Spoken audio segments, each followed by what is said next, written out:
Hi, this is Peter Woolfolk speaking. Now, first of all, thank you so very much for listening to the podcast. Now, I am very excited to let you know that the podcast is now available on Amazon Alexa. You know the drill. Simply say, Alexa, play Public Relations Review Podcast, and she'll take it from there. And again, thank you for listening. And if you enjoy the program, please become a subscriber. Now, on to the podcast. Welcome. This is the Public Relations Review Podcast, a program to discuss the many facets of public relations with seasoned professionals, educators, authors, and others. Now, here is your host, Peter Woolfolk.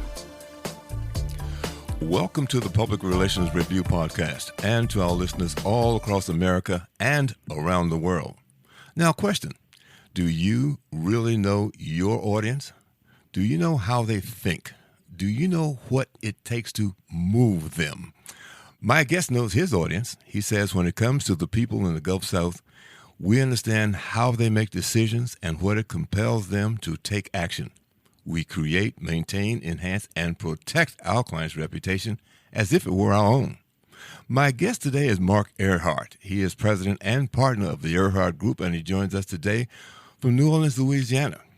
Now, Marc is a graduate of Loyola University in Chicago. Now, while attending Loyola, he had the opportunity to have an internship with the Chicago Cubs at Wrigley Field one summer. The following summer, he also interned on Capitol Hill in Washington, D.C. Now, I do know something about that, having worked on Capitol Hill for 5 years myself as the press secretary there. Now, later, he also earned an internship with the well-known firm of Edelman Public Relations in Chicago. Marc, welcome to the podcast. Peter, good to be with you. Well, look, you've been in New Orleans basically all your life, and so you talk about the Gulf South. So give us an overview of the natives of the Gulf South, if you will. So that if we look at this part of the country, and when we say the Gulf South, we're talking about Louisiana, Mississippi, Alabama, and the Florida Panhandle. So, and more often than not, the I-10 corridor that runs east to west between Lake Charles, Louisiana, and Panama City, Florida. And in that area of the country, we're talking about somewhere around 5 million people, which is probably a bigger number than a lot of people expect that aren't from this part of the country or may not visit here very often. And that environment, that audience and universe of people have very distinct perceptions about their lives. And a lot of that is shaped, especially in the last 15 years. It's been shaped by a very basic decision, which is, do I stay in my community and try to build it, or do I leave? And for better or for worse, that decision has been brought to the people of this region because of a variety of hurricanes that have hit in the last 15 years at different parts of the coast, between as recently as last year, two devastating hurricanes that hit southwest Louisiana, another hurricane that hit Pensacola and the Florida Panhandle, and going back to Hurricanes Katrina and Rita that affected pretty much the entire Gulf Coast in 2005. There was the BP Deepwater Horizon incident that put people to a choice, and that choice is, do I stay when you're faced with losing things that you've built up, your way of life, your career, your house? You make a decision, and you make a decision to say, am I going to stay here, and am I choosing to rebuild, or am I going to go elsewhere? And when you look at this part of the country in the last 15 years, nearly everyone, me and my wife in particular, had to make a decision. And for us personally, it was, after Hurricane Katrina, my wife and I lost everything we owned, and our daughter was 3 weeks away from being born. And we had a decision to make. And do we want to come back to New Orleans? Do we want to rebuild our business in New Orleans?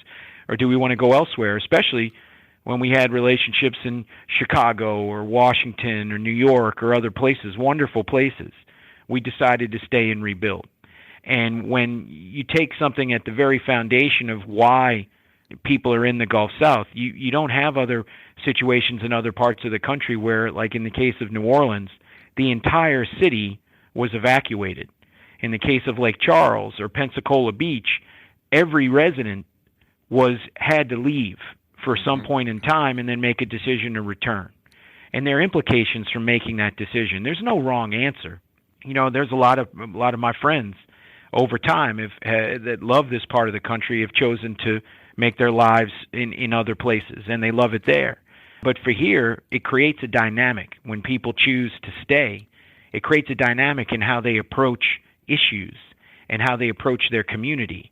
There's a greater sense of ownership that emerges. And sometimes that sense of ownership is probably larger than it should be.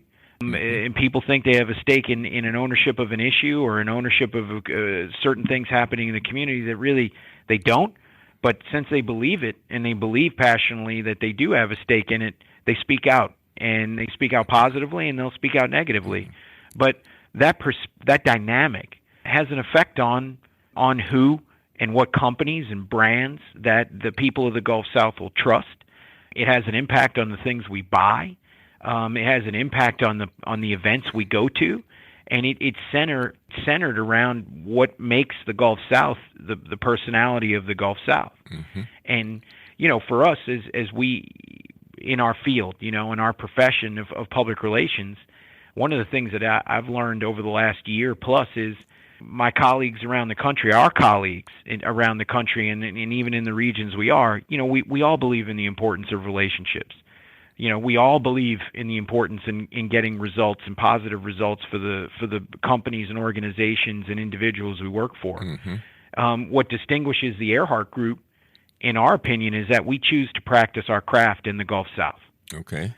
And that's where we stand out because we've chosen to stay and build.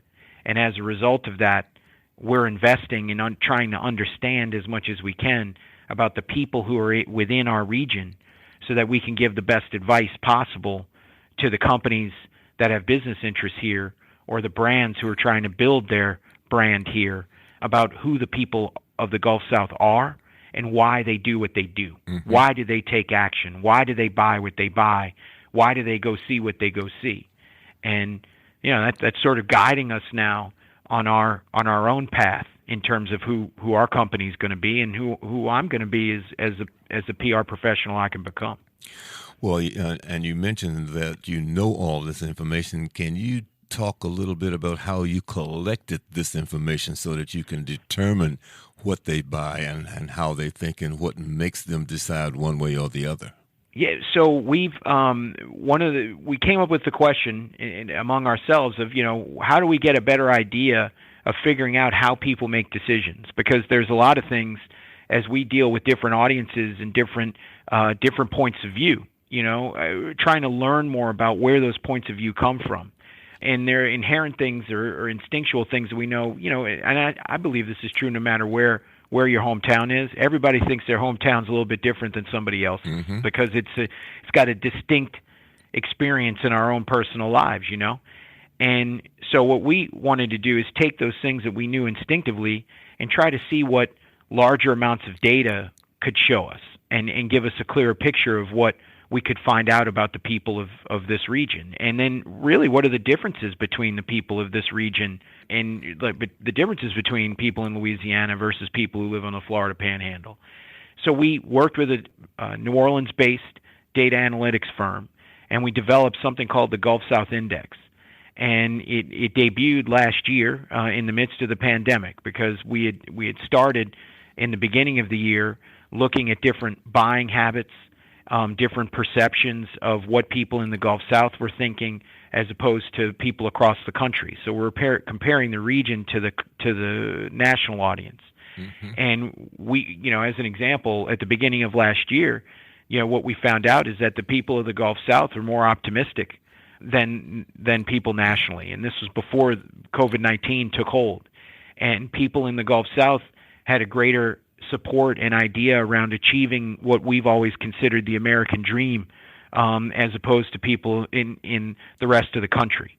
And so, that was an interesting finding for us in finding that the people of this region have a more positive outlook, at least at that point in time, than the rest of the country.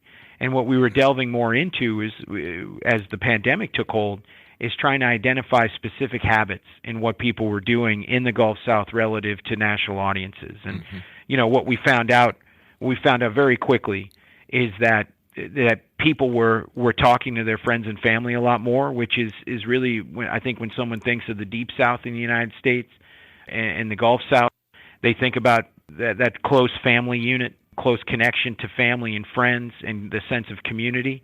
That increased during this time last year in March and April and May of last year. The interesting thing was we weren't talking on the phone as much. We were doing other things compared to national audiences. We were doing more connections through social media. We were doing more things socially distanced outside than maybe in other parts of the country. And then an argument could be made, we're talking to all our friends and relatives all the time anyway, so maybe we were already at a high percentage and it just stayed there. People's habits didn't change. What we saw throughout the year in terms of buying habits is that we looked at travel plans. We actually looked at Google put mobility charts, made them available for public use, and we could actually track by county how people's habits were in terms of how they were moving. How many, where people were moving, were they going into work? Well, that dropped by at least 30%. But going to parks and beaches, especially in the beginning of last summer, shot up real fast, and it held there. What we're finding out in our latest report, which is coming out now, is some of those habits have taken hold. And when you look at travel habits in the Gulf South, it's very clear is that there's a hesitancy to travel internationally. There's still some hesitancy to travel to larger cities around the country, but there's absolute pent-up demand in people wanting to get into their cars and go somewhere. So one of the things we're saying in our report is, if you're somebody who's marketing a destination, especially in this part of the country, figure out what the drive-in market is and push all your chips into them. Because right now people are more than willing to get in their car and drive to you, but in terms of getting on an airplane, it's just not there yet. And that's real specific insight to this specific part of the country. And we think it's a way for us to give greater understanding and value to our clients whose business interests are here. We would not be as good in being able to give the level of insight we give now or could give if someone was asking us about Northern California, right? Because that's just not where we are, What I hear as I listen to you, particularly about driving, that says to me that, people who have camping sites, they're looking to take advantage of people who want to get out and get around, hotels that are at some of these places, amusement parks, other things that should have some sort of an outreach program to bring those people to them. Yes, I think that's exactly right. And I think that it's, especially when we're talking about weather patterns, when it gets warm here, what people are willing to do. See, that the people of the Gulf South, when we've talked about dealing with the pandemic, right now, when we asked this question at the end of March, we asked people what they were doing the same or more of. How are you going to return to these different activities? More than a third said they're already regularly socializing with people in person. And that more than likely was outside because the weather here gets warmer earlier. The one thing that is still suffering is going to gyms and indoor activities like that. Only 17% of people in the Gulf South are willing to do that. That's still 5 points higher than national audiences. So nationally, people are very wary about going into gyms or attending workout classes and things. But, we're even in the Gulf South versus nationally about people who are going back into their offices and doing it in greater numbers. So we can see those types of habits and what's taking place. And from an attraction standpoint, in giving people something to see, one of the great benefits about the Gulf South are the attractions that draw people here. And you got miles and miles and miles of some of the best beaches in the United States, maybe on Earth. And so, people in the Gulf South are used to traveling to those places, so they're more comfortable with it. But then people from outside the region can start looking at this area too and drive here, and everybody's outside. So even as vaccinations are increasing, people can still interact with each other and have that safe distance because of all the outdoor attractions that are available as opposed to indoor.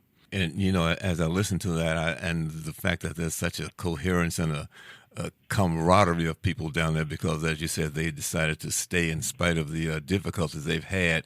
My hometown is Washington, D.C., and one thing about Washington, D.C. is there's so many transients that come there because of the federal government. That is the hub of it, and people want to work at the federal government and Congress and other places.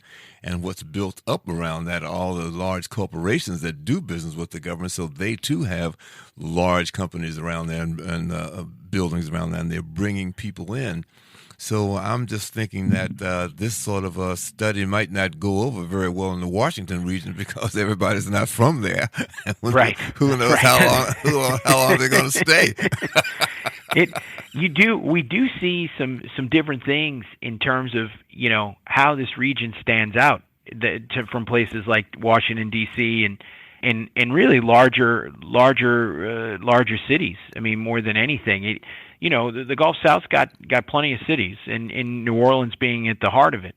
But Jackson, Mississippi, Baton Rouge, Louisiana, Pensacola, Mobile, those are all places of population density.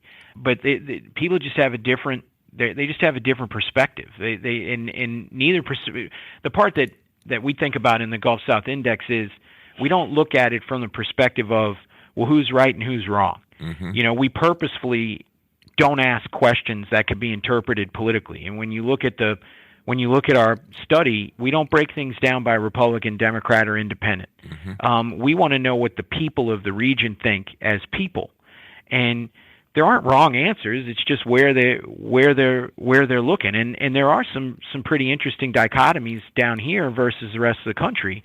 And whereas last year this region was more optimistic about the American dream and having the year be having the 2020 be better than 2019 pre-pandemic, we did see a significant drop-off in optimism in the Gulf South. And now there's more national optimism about 2021 being better than 2020 than there is in the Gulf South. Mm-hmm. Now, more than half the people in the Gulf South think 2021 is going to be better for them than 2020, but we're talking nearly 2/3 of people nationally think it's going to be better. So we're trying to look into why that is, and some of that is that stood out to us is people's personal financial situations, and people's habits in the Gulf South about meeting with each other socially, taking and doing more activities potentially more quickly than the rest of the country. There's significant more concern about financial issues in the Gulf South. Mm-hmm. People, when we ask people if times are tough or they're doing okay, there's a lot more people, 13% more people in the Gulf South say that times are tough for them than people nationally. Not as many people say they're doing okay in terms of being able to pay their bills and manage month to month as the national population is. So those are areas of concern, because those areas of concern are going to show up in other types of debate in the community. That means that people may be more vocal in trying to do things to support investment in jobs. Mm-hmm. It may be that people's concerns in terms of social programs and the pressure it put on the various infrastructures in the different cities and regions of the Gulf South, that it may emerge there. But it's all ways that we can go to our clients and in the community overall and try to add some insight where people go, man, I didn't really realize it that way. Mm-hmm. And it lays out a roadmap for us in terms of how to best communicate on a client's behalf. As I listen to the things that this study has sort of revealed, it also begs the question, have you shared that with, let's say, with the local and state government? Because, they have some obligations to help things get better, if you will, because they need to put certain resources in certain areas to plug up dams or clear away waste, or whatever it happens to be, and find jobs or new jobs. So have you shared this information with them so they too can understand how they should approach and act and what actions they might need to take? Well, we distribute Gulf South Index information every 3 weeks. And we post on our website and things like that. And what we found is some of the most frequent people who read what we send are actually state legislators in Louisiana in particular. Mm-hmm. And that came as a surprise to me. But that is part of our plan. Is if there's insight that we can provide through the Gulf South Index, we want the people and leaders of the region to see it. Now, I'll tell you, a big section of what we examine is beyond just the issues of the day around COVID-19 and different buying habits, or is something even bigger that we are interested in, which is how people go about making decisions and who do they listen to gather information and how they share it. And one of the key things we found in the 2021 report is that when we ask people who they trust to get good information from, number one was someone's employer. Number two were businesses in their community. And then number three was elected officials, but elected officials were below 50%. And number four were people on social media. And that was pretty distinct for us, because what it says is that, as an employer, and right now in something, an issue specific to getting vaccinated, what at some point there's going to be a percentage of people that get vaccinated, and then there's going to be a fall off, and we're seeing that around the country as we sit here and talk today.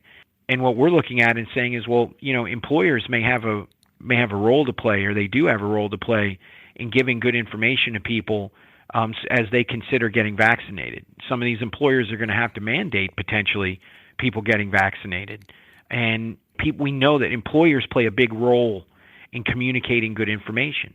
Businesses are important, and I think businesses and employers people look to in the Gulf South at a greater percentage for good information than nationally. Elected officials, though, just the trust is not there in that type of volume, and that's in nationally and in the Gulf South. The Gulf South's a little bit worse in terms of trust in elected officials. On the flip side, in the Gulf South, people tend to trust social media more than nationally by a pretty good margin. And for me, as somebody in the business like you, I'm concerned about social media and the purposeful misinformation that's put out there and the impact it has on people and how people make decisions. And so I'd prefer to see that social media trust number, or just believe in things you see on social media. I'd like to see that number be a fair amount lower, if you want to know the truth.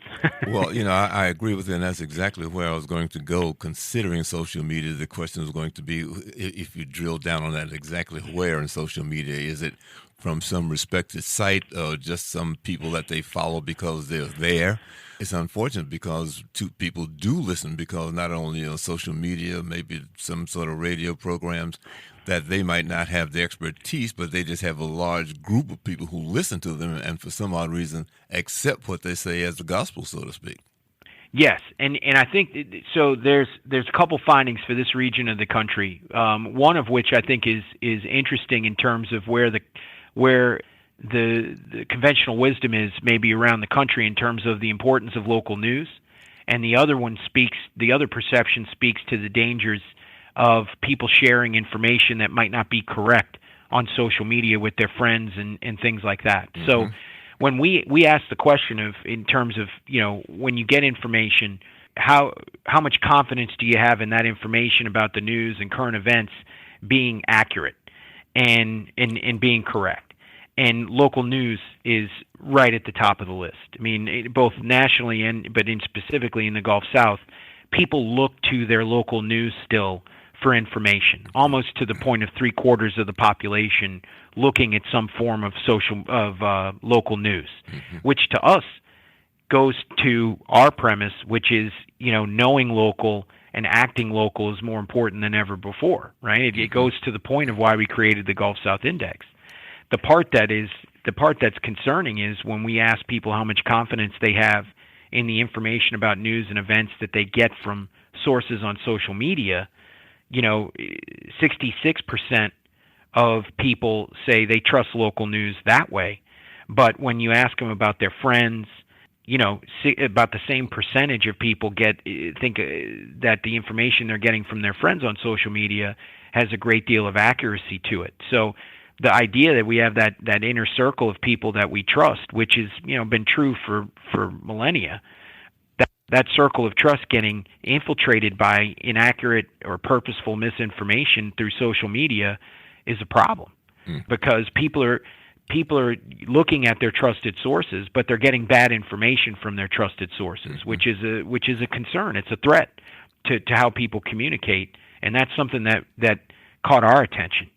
Well, and you might not be able to do anything about this, but when somebody does get some of this misinformation and they start to repeat it to other folks, has anybody decided how do you fix this? In other words, do you ask people to compare what they got from social media for their friends to what's being broadcast on the local news, which they do trust, and those two don't compare? How will they choose which one to believe? The number one thing we try to do in working with the different organizations and companies that we work with is encourage consistency in messaging. Mm-hmm. Right? We need to be aware of what we're saying and how we're saying it and who we're saying it to, and doing it over time. Right? Staying consistent over time. The other thing that we're saying to our clients that we believe is to our benefit and ultimately helps fight back this perception of misinformation is one of the things that is playing in our favor is that we can develop our own content accurately on our own terms and distribute it to an audience we can define. Mm-hmm. Almost any audience can be defined now, whether it's 3 billion people or 300. Right. We have the data to define it. So if we're putting out information that's accurate, that's powerful, that's engaging, and we're doing it consistently, we believe that we'll build bases of supporters that have understanding that can then make good decisions. But that doesn't happen overnight, and it may not happen. It may not happen completely in the way that we want, but we at least have a clear path that we can go down and take our clients down to fight back against misinformation. Mm-hmm. Something we're still working through quite a bit, because we do a lot of work around issues where there are distinct points of view, especially when it comes to economic development, industrial development, environmental issues, is the megaphone that people with opposing points of view have, the lack of consequences on those opposing views being wrong and factually wrong. Companies that are publicly traded, companies that are owned and have a board of directors, even if they're private, they have consequences if they're putting out bad information. Mm-hmm. But those consequences don't necessarily apply to people who have an opposing point of view. And I'm not saying those people are going out there and doing something wrong on purpose. I don't think so. I think they're operating with the information they have, and they're very passionate about it. But we have to. That's a problem, because what ends up happening is the people who have to make decisions are listening to a very vocal small group of people, mm-hmm. and that may or may not be correct in the facts that they have. And what we're doing more often than not is trying to encourage people who for a long time may have been considered part of the silent majority in a community to encourage those people with information that they can use and motivating them to speak out about the importance of the work that they do, the job that they have, the effort they put into maintaining safety and environmental safeguards. Because, it used to be that people would just show up and go to work, man. They just wanted to go. Mm-hmm. And just let me do my work, and I'm proud of my work, but I want to do my work and go home. And that doesn't work like that anymore. The world's a different place. And the people who make decisions in our communities, they need to hear from the people who are going in and out of these big companies and plants and hear their personal stories so that they can make good informed decisions. If not, they're making decisions with only half the information available to them, and that information may or may not be accurate.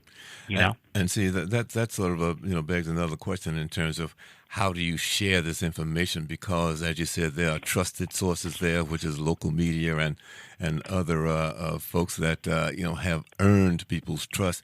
And you're sharing the information that applies to the community at large, and it contradicts what they might be getting on social media. Do you have any sort of sharing arrangement so that the folks do have the correct information that they can act on? Well, so we're working much like hundreds of other public relations firms and people who do what we do around the country. We're monitoring at different points, tracking the level of engagement we have on the different things we do. And we're paying attention to the commentary, and we're posting our own, making sure that that's accurate. I think that's something that's very important in terms of knowing as much as you can about the region where you're operating and how people make decisions, is that what we're able to do is look at as many of the local options as possible in terms of having the flexibility and understanding of the local news media, to where some of the greatest success I've ever had in terms of working on whether it's a debatable issue, a hot button issue, or even just representing a client that has a major event coming to New Orleans or somewhere in the region, is the ability to get with the news media without necessarily an expectation of immediate coverage. Mm-hmm. And by being able to have those relationships and build those relationships in this region of the country, because you can't, I think it's almost impossible to build the depth of a relationship with reporters and influencers everywhere in the country. There just isn't enough time in the day, right. And so by focusing in on the region where we operate, we do have the ability to develop relationships that are based around knowing what's newsworthy, knowing what information a media person needs or an influencer needs, and being able to communicate with them without the expectation of immediate coverage, so that when that coverage happens, it's better informed by the person reporting it.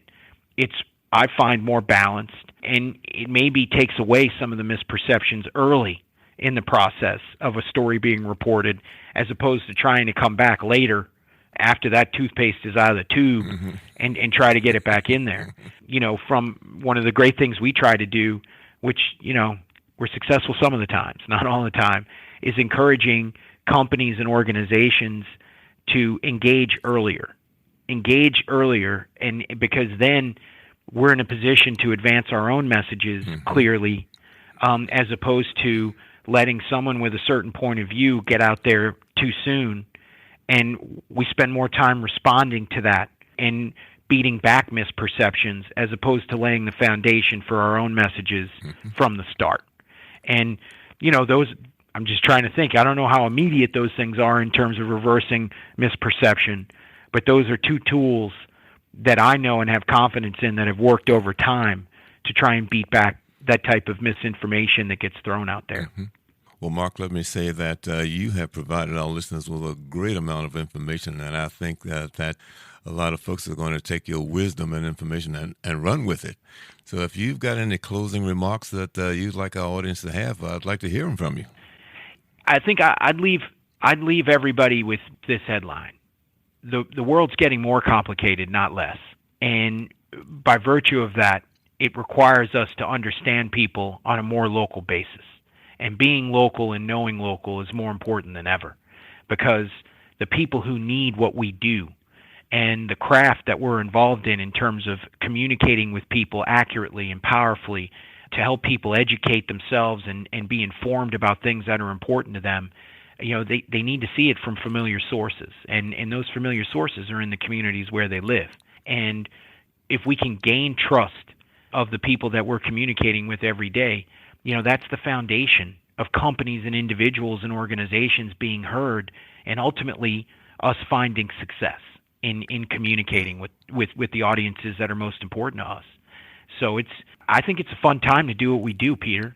It's an interesting time. Never have we had the data we have now to match to the perceptions that we learn about in all the different places where we work. And we've got a lot to learn and a lot of things to say. And it's the next 10 years are going to be pretty great, mm-hmm. I think, for public relations professionals and people like you and me.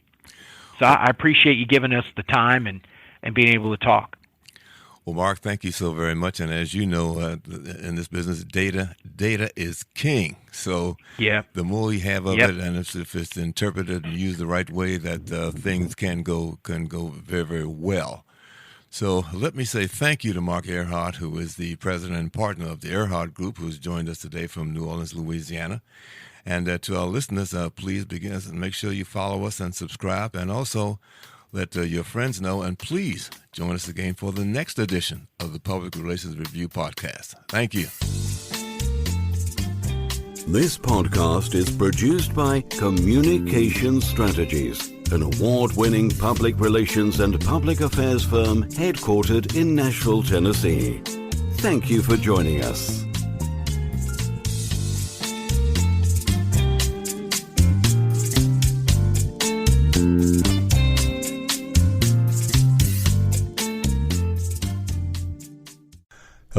This is Peter Woolfolk. First, let me say thank you so much for being a listener. Now, I want to alert you to our shiny new podcast website located at podpage.com. However, you can go directly to the podcast site located at publicrelationsreviewpodcast.com.